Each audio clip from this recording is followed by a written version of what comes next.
Welcome back, everybody, to the VHS Vault. I'm your host, VHS Jace, and the man of every moment sitting next to me is Jason Roy Gaston. How are you, sir? I am doing well. I am doing great. Great to hear, my friend. I've got to say, I was super enthusiastic. If you watched the show last week, I was so excited about the movie that we're talking about tonight.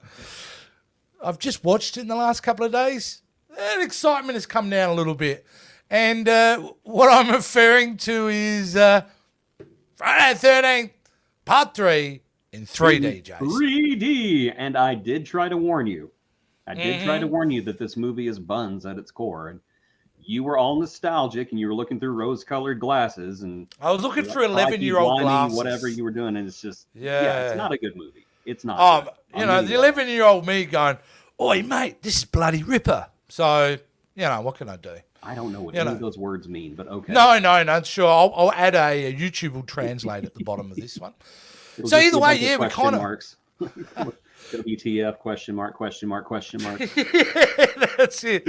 Now, before we get into the reality of this, we need to look back at the first time we've ever seen this movie. But before we even do that, let's get into the background.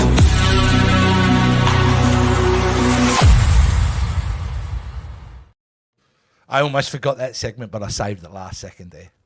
Anyway, so we're going to talk about the background of this film. This is 1982, so this is a year after Part 2. They pumped this one out. Yeah, they were putting out a movie every year, which is incredible, really. And now, obviously, the great success, Steve Miner and Sean S. Cunningham, it's raining money. Of course, they were going to do a Part 3. But initially, Jason, you may have heard the story, you may not, this wasn't the plot that they intended to make with Part 3. No, but it was very close to the direction they were going to go in was way different than what we have. And it really just boiled down to one person saying no, or that one person saying yes. And that person said no. Yes, Alice didn't want to be in the... And she regrets that. She's come out publicly and said, you know what, I should have shut my mouth, gone and filmed it and had a great time. But you know who the biggest victim out of that movie has become? Paul. What happened to Paul? We don't know now. Because if you remember at the end of Part 2, she's going into the ambulance going, "Where's Paul? Where's Paul?" Oh, yes. And because she said no to her version of Part 3, Paul, the mystery has never been solved. Well, I don't think we would have seen Paul in Part 3 anyway, because as I remember, the actor who played Paul basically just walked off the set one day. And was just like, nope. So that was why. Is that why they were like, "Where's Paul? He's late to set." Where is Paul? Paul's dead. I don't know. That's hilarious to me, because that means, shit, how are we going to get out of this? We've got him for 95%, but we got to write a scene to get us out of this. And that works. That works well. Was that really just one of the biggest cinematic mysteries of all time? Where did Paul go? Does anybody have any theories? No, it was just, Paul's not there. Paul's not there anymore. Paul's not. So, but yeah, and it's, for me, I liked it. And the basic plot was she was coming back to Camp Crystal Lake to get revenge on Jason. Yes. Which I would have liked. Wow, we're getting into Ripley territory there. I like that. I think I would have liked to have seen that, because they were trying to tie up the series, weren't they? Yes. It was only intended to be a trilogy. Yes. And it's funny you mention that, because I actually heard a different version. Ooh, that the third movie was going to follow Alice in an insane asylum. And that's how it starts. Yeah, well, from what I heard, she was going to be the one who was going to go on a rampage this time. And she was basically going to be the new killer. So no, I'd heard that she was an insane asylum and she was going to break out and then hunt Jason down. Which, it's been 30 years. There's probably two different versions of the script. I would see both. I could be wrong. I don't know. But I think the fact that we almost had a female-led Friday the 13th killer was freaking neat. I just realized I have the wrong color on my lights. Let me see if I can fix that. Oh, look at it. Oh, I'm This is turning them on. If he's turning them on and off, you know what's going to happen? When he turns them off, it's going to go back. When he comes back, someone's going to be behind him. Because we're a horror There we show. go. I'm there so we terribly go. lonely. That would be great.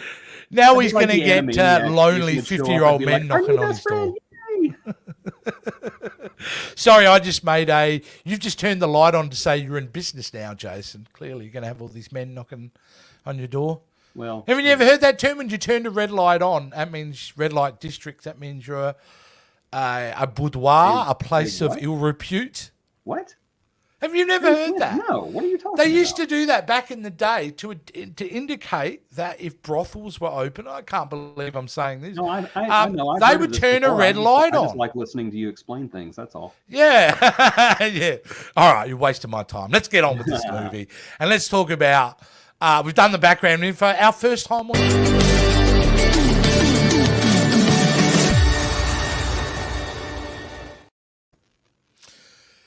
This film for me, the first time I saw it, it's one of those films at the time, and I saw it on VHS, I saw it on video, that was one of the 2 or 3 films that got me addicted to horror. It hit me at a right time and a right place. I loved I'd seen part 2, I think, of that part, and loved that. And being able to go back to this, my memories of it was, no, this is a great one. He gets his hockey mask. It's in 3D. It's amazing. It's amazing. And as a kid, when I'm watching it, even though I watched it on a TV, and there certainly wasn't any 3D at that point, my memories of it was so fond, so nostalgic. And I went on to watch this film 15 or 20 times, and each time being blinded by the love of this film. It's not a defense, it's the reality. So how about you, Jason, when you first saw this? Well, as I've said before, my memories of Friday the 13th are kind of muddled because it just seems like I've always been aware of them and I've always seen them. I honestly don't remember when was the first time I saw this. Now, I do know that there was a time whenever I didn't watch these movies and then I rediscovered them, and then I saw this one and my thought was, wow, this is buns. This is just nothing but gimmicks and repeating all of the deaths from the first 2 movies. Now, I can certainly understand why they did this, because even after 2 movies, the formula was already laid bare. It was young kids come to a lake, they get killed, and then all the bodies are, the final girl has to run through the parade of bodies, and then the killer is killed. That's it. So they had to have a gimmick. And I understand that. I respect that. It is what it is. There was a faux renaissance of 3D in the early 80s. Didn't go very well, but I really like what we are left with, because it's almost like an archaeological dig. These terrible 3D movies that are now only available in 2D, Star Chaser and Jaws 3D and Friday the 13th Part 3, because I think they are hilarious in 2D. Yes. It's like that SCTV sketch where John Candy's doing the 3D. Yes. But it's all in 2D, and that's the gag. And I love that. And as a kid, I never remember ever being affected by it. I think as a kid I was like, oh, it's better special effects. The kills are a bit more gory. He's got a mask now. It totally makes sense. This is the birth of Jason. There's an element of truth to that, but yeah, when we go into after rewatching, I'll talk about my experience after rewatching it. But no, I have very fond memories of this. But it did occur to me now, looking back on it, this series is 2 halves, isn't it, Jason? There's 1 to 4. There's 5, which leaves everybody confused. I'd just say that's a nightmare. And then there's the second half of this series, 6 onwards. Do you feel the same thing? I kind of do. I think there's Jason Mark 1 and Jason Mark 2. I personally am a fan of Mark 2 over Mark 1. Yeah, the mortal versus the supernatural Jason. Yes. And I will admit, I way prefer the supernatural Jason because... Zombie Jason, yes, he's great. Yeah. So, but I very much, But you know what? Let's get into our next segment, which is after rewatching.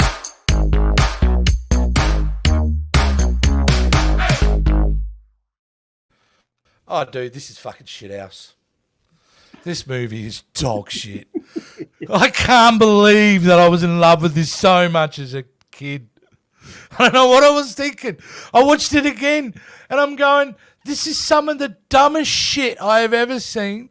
They not only cheat and steal, like you said, from the first two films, they make it so much cheaper and worse with their just dumb characters. And, oh, my God, that ending. Oh, my God, that ending. What can I say? I will say this. I threw the remote at that ending. I really think that all of the movies, like Scary Movie and Saturday the 14th and Student Bodies. Saturday the 14th. Oh, yes. Great. Terrible. Yes, terrible movie, but I love it. But yes, all those movies that make fun of the stupid kids in horror movies, this is the movie that started that trend right here, because these kids are terrible. Their dialogue is atrocious. Their delivery is horrible. And to me, it almost doesn't even, it's not even a detriment to the movie, because it almost seems like they are in on it. They know that they are in a bad movie, and they're just bringing all the cheese that they can. I don't know if I was telling you about this earlier, but there's a video on YouTube where they take scenes from this movie and they add a laugh track to it. And That's great. Fits so well, because the actors almost pause after every joke like they're expecting people to laugh at it. And it's so awkward. And the characters are just bad. And even at the very beginning, you have the shopkeeper and his wife. And they are stereotypical characters. Like the lady with her hair in the curlers, and the dad joke guy who's just basically just eating all the stuff on the who gets it like this. Sorry, they kind of he's got a good kill.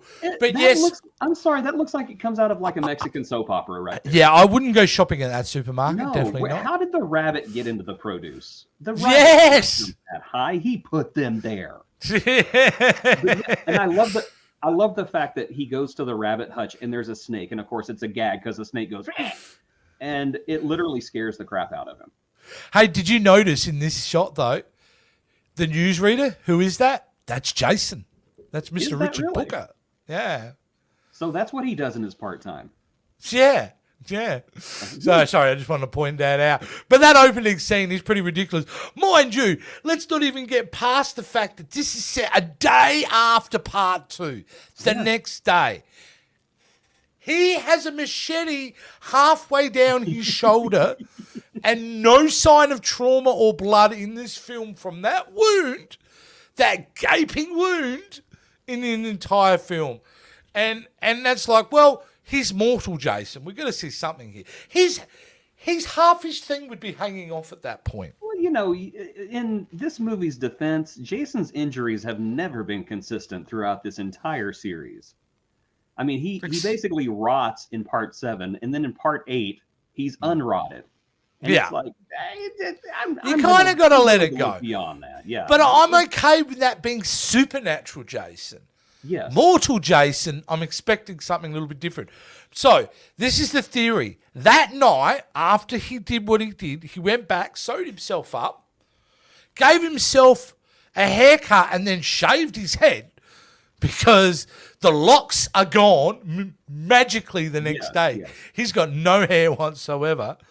And and thankfully he has neighbours who have clothes for him. So, yeah.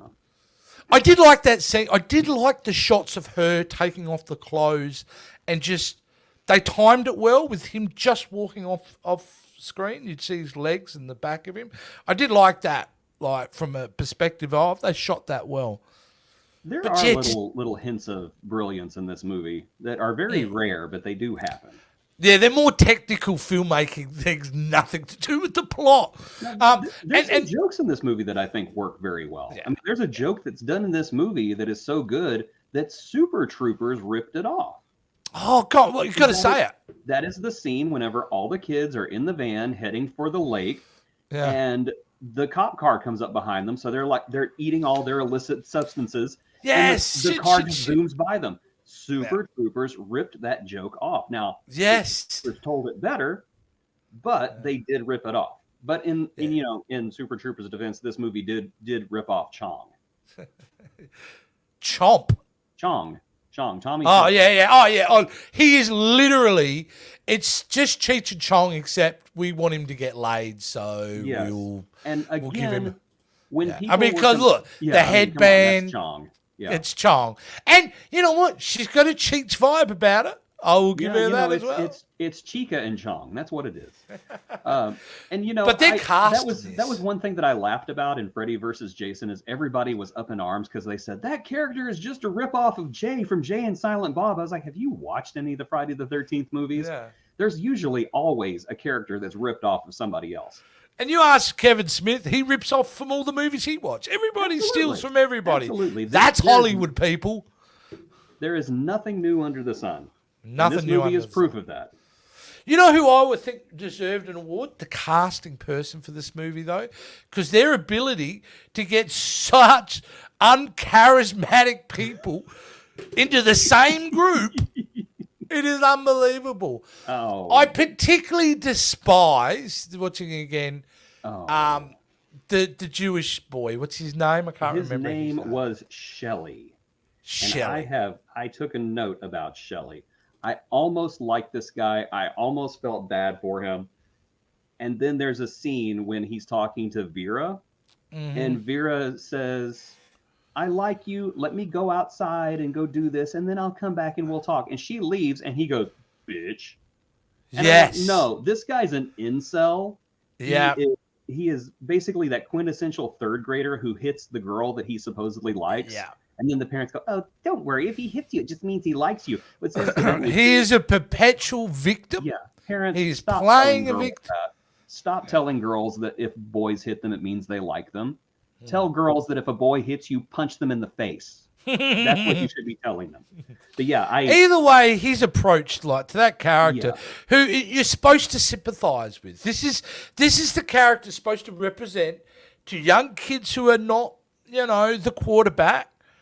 And you've made him this despicable character, and he is despicable. His gags are not funny. They're poorly timed. He has no sense of social skills whatsoever, and it's done in such a mean way. He is the one. Yeah, he's the perpetual victim, like you said. Yeah. Yeah, he's the one who enjoyed getting the kill. I would have enjoyed it more because to me, they find him in his next been cut and they're like, oh, stop it, Shelley. That's not I would have funny. liked to have seen it. I would have liked to have seen a situation where he could have been saved if he would have gotten help, but no one believes him. He's like, oh, stop it, Shelley. This is such poor taste. Just go away. Yeah. And so satisfying.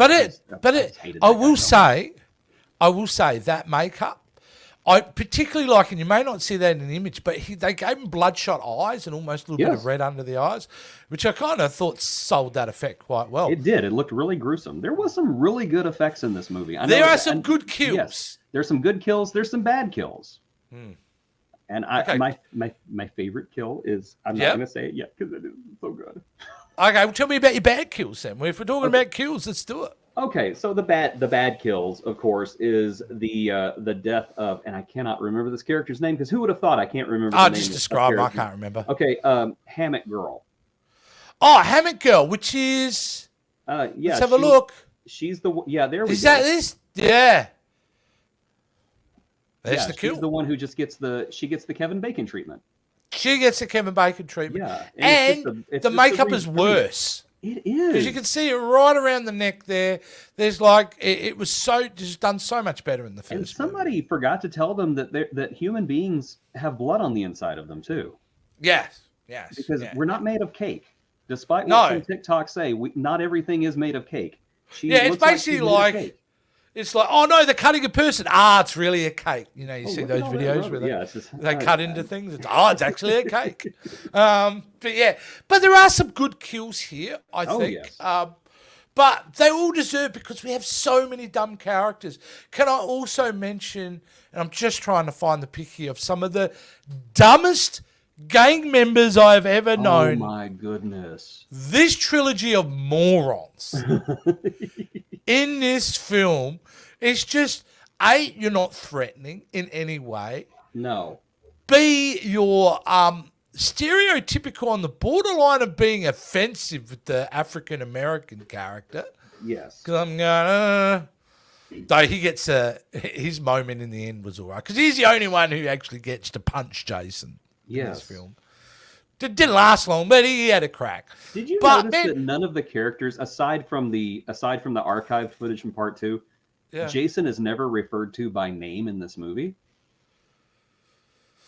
No, because he's an unknown quantity to all of them, isn't he? Yeah, he's aside from the archive footage from Part 2, he's never referred to by name, which I did not realize. No, it didn't occur to me until you just mentioned it then either. But these gang members, I'm sorry, I got to harp on about these bloody gang members, because their biggest crime, these guys, right, Shelley and that other chick, run over their bikes, causing thousands of dollars of damage. And so their response is to what? Steal the fuel. What I couldn't figure out was, were they planning on taking the fuel, the petrol, whatever you want to call it, and setting the barn on fire? I think that's what their plan was, but it was never made clear.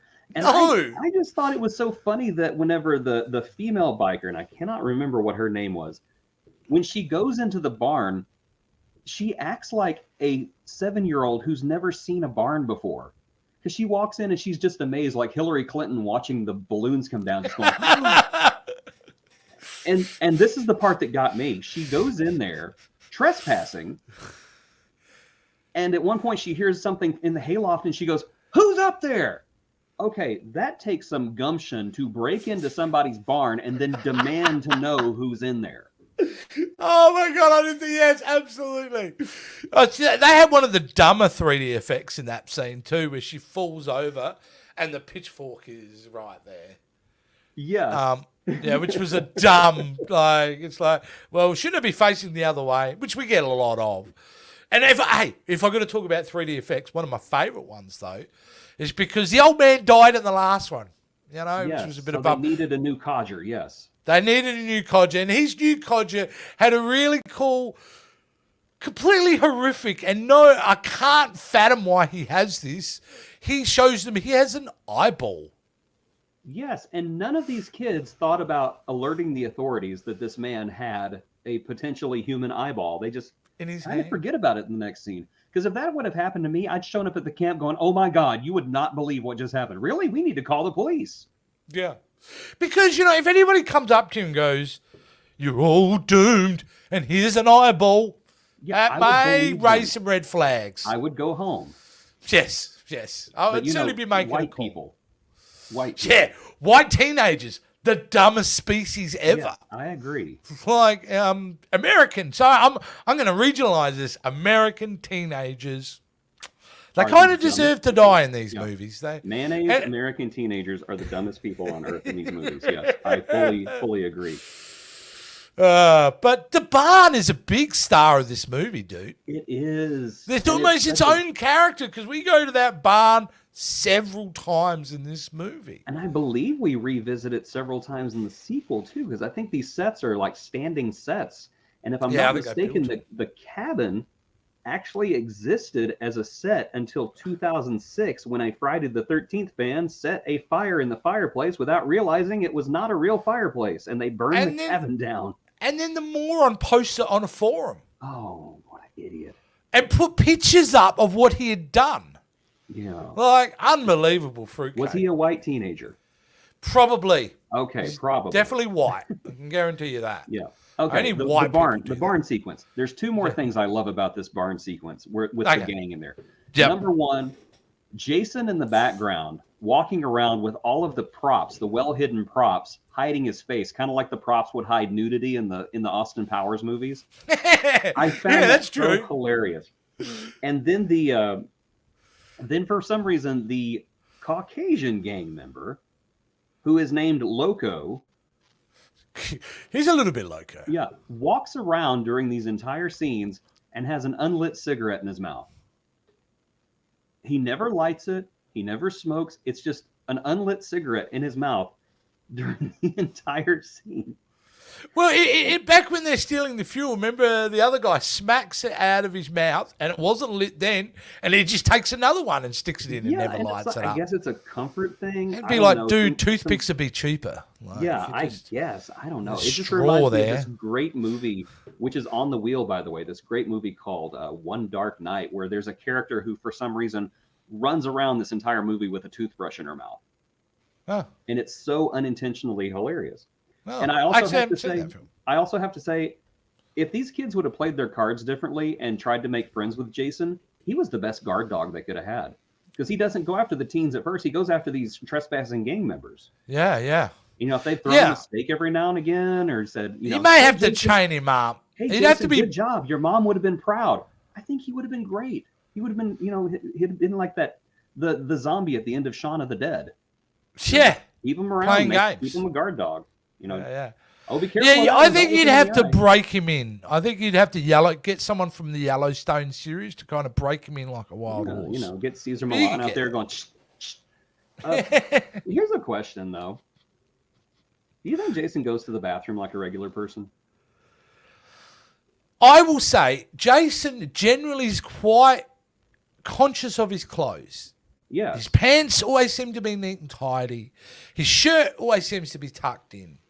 And we knew how well he looked after his head sack. I would say Jason has a reasonable level of hygiene. And yes, I believe he knows how to wipe his backside. But do you think he does it out in the woods, or does he find like an unused porta potty or like a gas station bathroom? I don't know. These are things that I wonder about when I'm home alone and the power goes out. Yeah. See, if he's not ripping rabbits apart, which mind you, by the way, again, what is it with you people showing mutilated animals in these movies? Absolutely unnecessary. You're acting like I'm the one who made this movie. I have no idea. Explain yourself, Jason. No, I have to. Yeah, the rabbits had it coming. But I will say, if he's not mutilating them, he's using them as toilet paper. So maybe that's where he is using getting his toilet paper from. But did Jason mutilate the rabbits? Because I thought that the snake did that. Oh, was it a snake? That snake doesn't have two fangs. That thing has jaws and arms. So, the snake enters the rabbit hutch going.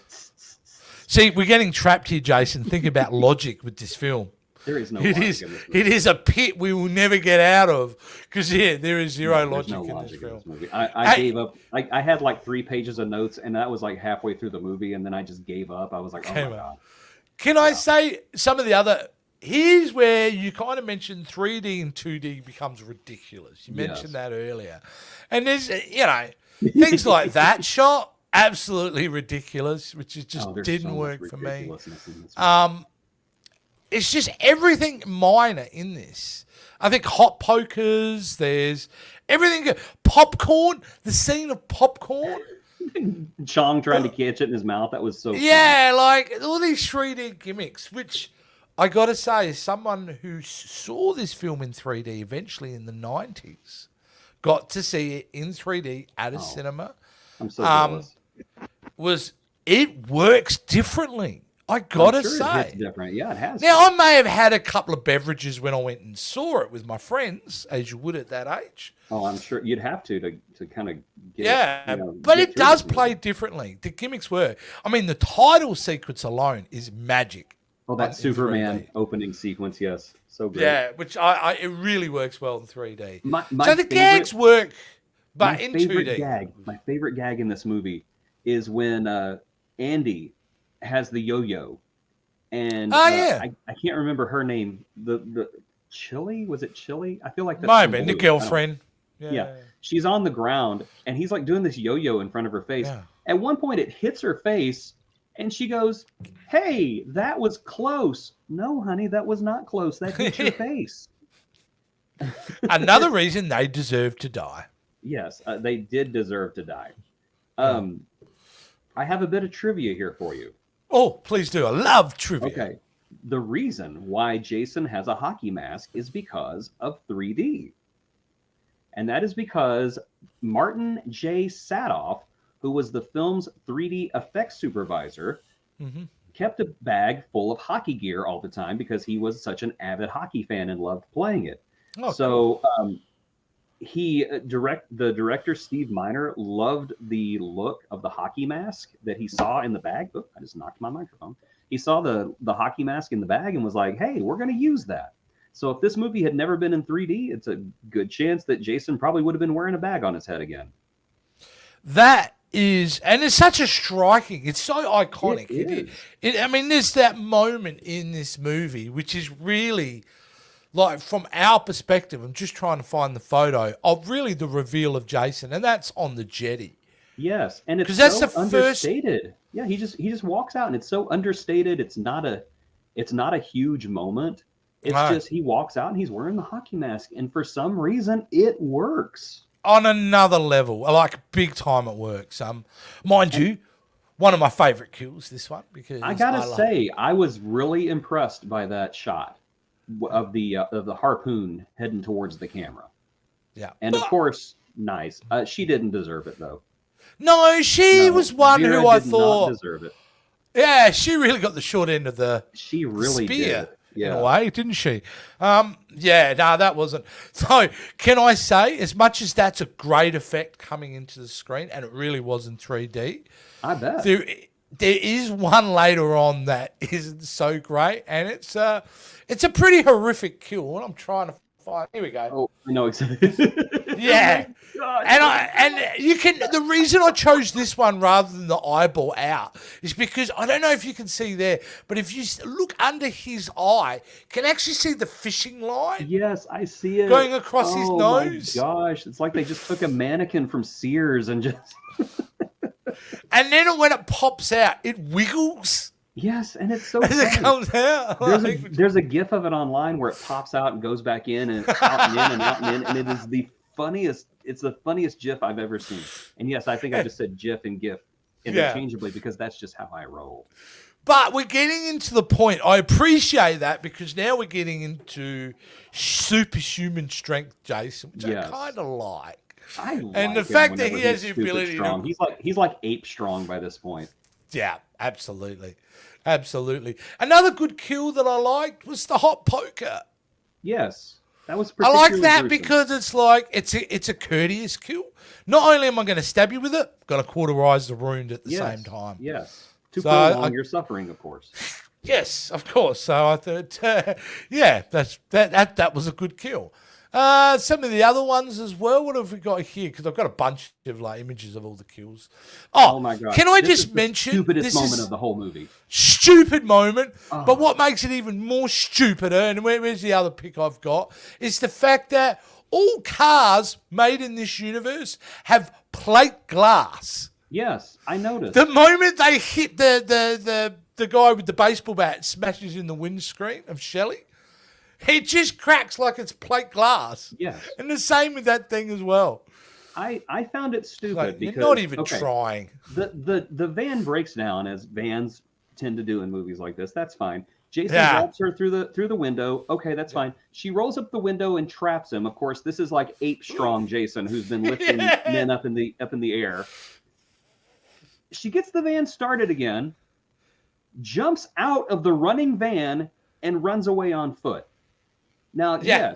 yes, Jason's arms are in the van, but he's currently trapped, and all you have to do is hit the gas. Yeah, that's all And you the have movie's to over. do. The movie Mind is you, over. I will give them props for setting that moment up. At least they set the moment up in the fact that the guys had stolen the fuel. Yes. I will give them I that. get that. I get that. Yeah. But you got to give Jason respect in this movie because not only is he stupid ape strong, he knows he's stupid ape strong and he's flexing it. Whenever she hangs him in the barn, not the bar. Whenever she hangs him in the barn, and Yeah, he and you grabs see the she noose, opens. he picks himself up while hung from the noose, gets his mask off, and he's grinning. Yeah. And then That's he takes metal. the mask off and he flexes. First of all, I'm strong. Look at me. All while holding himself up by this rope, and then slowly lets himself down after he's put his mask back on. Yeah, I'm that's like, that's That is hardcore a man who move. enjoys his vocation right there, and I respect that. Hey, man, maybe you're turning me around because there are a couple of moments we've been talking about. Going, no, we're not going to turn this around. This is still a Buns movie. Okay, I got to remind you of what a Buns movie this is. Okay. Did you notice how Camp Crystal Lake is no longer a lake? Yes, it's a river. It's a pond. Yeah, I thought I saw it bend around at one point. No, they made a pond. They relocated to California to make this movie because that's where all the 3D wizards were. Yeah. They dug a pond, filled it with water, filmed a couple of scenes, came back the next day, and their water was gone because they didn't seal the bottom of it. So that is why Camp Crystal Lake is no longer Camp Crystal Lake. It's Camp Crystal Pond. And what do they call it in this film? They didn't call it Crystal Lake. They I thought it's Camp. Wasn't it Camp Blood or something? Or no, it was like Camp. I don't know. I saw a sign and I was like, because this is the thing. To me, in my mind, this is supposed to be on the other side of the lake. I mean, geographically there's lots speaking, of camps around this lake. It's fine. You know, hey, all those kids who were killed at that one camp, it's okay. That's on the other side of the lake. We're fine over here. Those other 3 camps over there where they had a spree, and that one camp over there where everyone was killed, and that camp over there that burned down with everybody. Yeah, you know, that's fine. We're on this side of the lake. That's their problem. We're at least half a mile away. We're good. Okay, in a way, the origin of Jason is complete in this film. Yes, very awkward. It's been a very awkward journey to get to the Jason that It's been a long road getting. It's been a long road. Yeah, absolutely. Because his time is finally near. Now, you mentioned that his wounds magically disappear, and there's no real sign of any attacks previously. I will argue one thing: the cut from the demise of Jason in this axe wound, that cut always remains in the mask, which I love. Of other injuries that he gets later on to his mask remain, which I always thought was really fun. Yeah, it's a shame as we get into later versions, but that mask, mate, by the end is pretty toast. Yeah. Which one is it? It's in the beginning of Jason X, I think. It's just like this. It's only this little bits of plastic, I think, at that point. Yeah, his face is like grown tumors around it, which was a pretty cool look, to be honest. Yeah. So, this film, unfortunately, is where member berries can intoxicate you and make you think something was there that it wasn't. Because this is probably the worst of the first 3 in my mind. In fact, it's made me look back at the first one and appreciate that even more. I still don't like the first one either. No, okay then. Number 2, you admit it'd be better than number 2. Number 2 is better than number 1. Number 2 is better than number 3. But then we come to the next one. We got a good one coming up. So in a couple of weeks, in a couple of shows, we'll be going to my personal favourite. Now, I've been saying that for weeks now, Jason, but my world was rocked this week with this movie. At the time of not rewatching it, Friday the 13th, the final chapter, is my favourite Friday the 13th film. It is not my favourite, but it is definitely a strong number 2.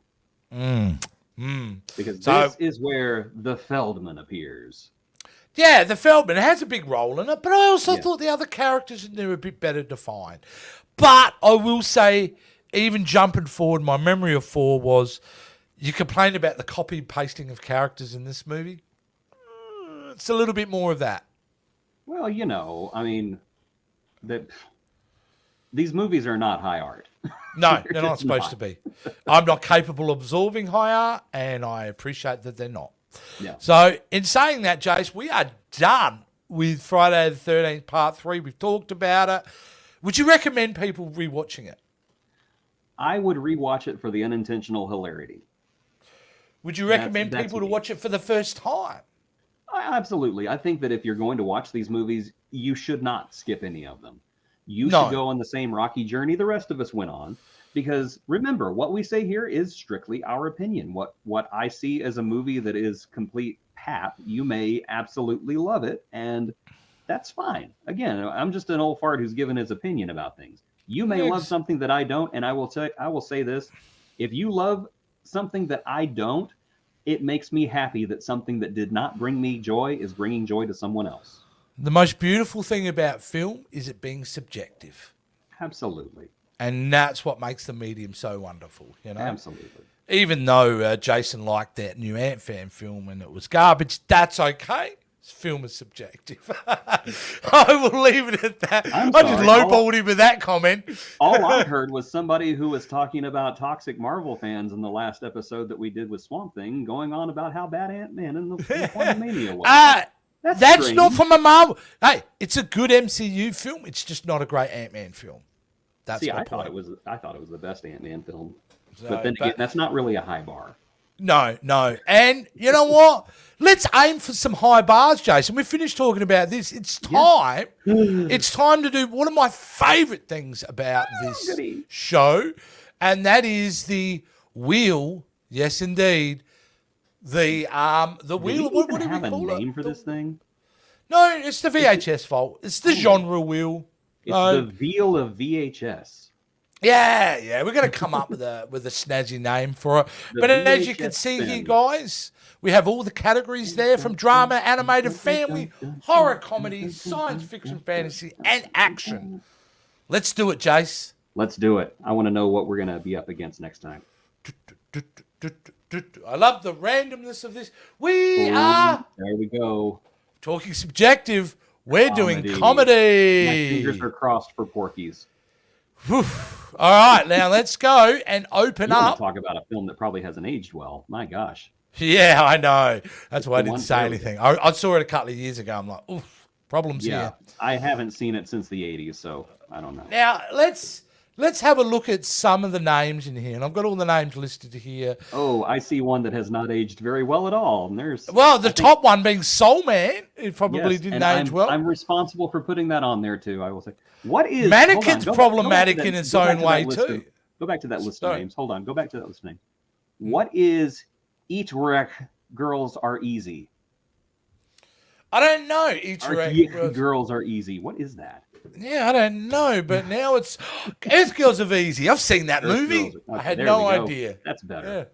Yeah. Here we go. All right. How dare you? So comedy is an interesting genre to have to spin too, Jason, because when you talk about subjectivity, it's there, isn't it? Somebody likes one thing that's funny, some people don't. So some have aged well, some have not. Some of them are sweet and innocent today, and some of them are just offensive. Yeah, absolutely offensive. Here we go, Jace. Let's find out what we're watching. I quiver with anticipation. Next. I love this moment. I get so excited about this moment. Like our fates are no longer in our hands. Ooh! I mentioned this on our last show, this movie. Cannonball Run. I have not seen this movie since the early 80s. Wow, Cannonball Run. I'm looking I love me some Cannonball Run when I was a kid. Now, that's the one with Dom DeLuise and Burt Reynolds, right? Yes, that is correct. And that is the one with Dean Martin and who's the other guy? Sammy Davis Jr. Jackie Chan's in this movie. Adrian Barbeau. Farrah Fawcett. James Bond is in this movie. I remember Roger Moore being in this movie, playing totally not James Bond. Yes, I do. But playing James Bond at the same time. Yes, totally not James Bond, but it is James Bond. This is a Hal Needham film. I don't know if you know that director, Hal Needham. Not off the top of my head. You know, responsible for things like Smokey and the Bandit, Hooper. He's a very cowboy kind of director who made all these films with Burt Reynolds in the 70s and that. And this is kind of where they get to. Had a lot of fun with. This is one of my favorites as a small kid. I loved because it was fun. It was silly. It's live action wacky races. I remember most of all the outtakes at the end of the movie because it just seemed like the people who were making this movie were having the time of their lives doing it. I think that was the first ever time they did that. Is that the first time they ever attached bloopers to the end? I couldn't begin to tell you. I just know that was the first time I'd ever seen it. Yeah, and when you're leaving the film, which in my memory was having a lot of fun at the end of it, and then get hit with those bloopers at the credit, made the film so much better. I love it whenever they end the movie with bloopers. I wish they'd do it on every movie. like Titanic, just to see them try to keep their faces straight when the dude hits the propeller. I'll never let go, Jack. I'll never let go. Clank. Clank. There are lines in this movie that look at me like that. We all laughed at the guy who hit the propeller. Yeah, it was like, I was more like, cool. No, there are lines from this movie I still use occasionally. There's one and my wife thinks I'm insane. If I can't see something, I go, I can't see shit, can you? And there's one of the guys who are drinking and they're driving that red car. It's the one where they drive into the pool. I remember basically nothing from this movie except for the outtakes. I remember James Bond being in it, and I remember Dom DeLuise dresses up like a superhero at one point. That's all I remember. Yeah, absolutely. But I remember Captain Chaos. Wait a second, Captain Chaos. Isn't that the name of Butters from South Park? Yeah, no, that's Professor Chaos. Never mind. That's Professor Chaos. Yeah. So no, it's to me. I got a soft spot, but again, that was 1980. Our worldview was very different then. Yes. I don't know how this is going to hold up on a rewatch. This is basically like me watching the movie for the first time. Oh, and brilliant. I have seen it, but it has been 30 years easily. I'm looking forward to it. Easy would have been, but I watched a lot of this as a kid. It was I love and miss Burt Reynolds. I love and miss Dom DeLuise. I'm looking forward to this. So yeah. So it's to me it's the no-brainer. I'm thrilled we landed on this. So, but then I may come back and go, oh my God, this is so racist. I don't know. So we'll find out. I'm turned that Jackie Chan was in this movie. I had no idea. Yeah, and he's really funny and great in this film too. He's doing all his own stunts. Yeah, but this is like young Jackie Chan. You know what I mean? Like, he is a gift in this movie. I like the actor who plays the crazy doctor in it. Elam, can't remember the rest of his name, but he was an old actor from westerns back in the day. Oh, gosh, and he's got the crazy eye, and he's this crazy doctor. He keeps injecting himself. Like I said, this will be like the first time I've seen it. I think you're going to have a blast. I'm really looking forward to it because everybody talks about it and everybody references it. And it's one of those things. It's got a great theme song too, dude. Now, I remember the theme song because it was Cannonball. sung by Menudo. Cannonball. I love it. Yeah. Like a cannonball. And it's great. Menudo. I used to love Menudo. All right, let's get out of here, Jace. All right, guys. Yes. If you like what we do here, and we still don't know why you would. Yeah, what the hell is wrong with you? Yeah, I don't know. Just remember to please like and subscribe for us and leave us lots of lovely comments. It helps us grow because we want to keep doing it because we have nothing else in life to do. So please help us. And in that point, well, that's what they all do on the internet. They're basically begging for validation. Please validate me, internet. Please validate me. Hold on. Either way, I will... he's turning his lights off now. Creepy stuff. Either way, guys, thanks for watching. We'll see you next time on the VHS Vault with Cannonball Run. Could have gone red, blue, like the cops chasing for Cannonball. Maybe I will. Could do that. This show's a train wreck. Let's get out of here. It really is.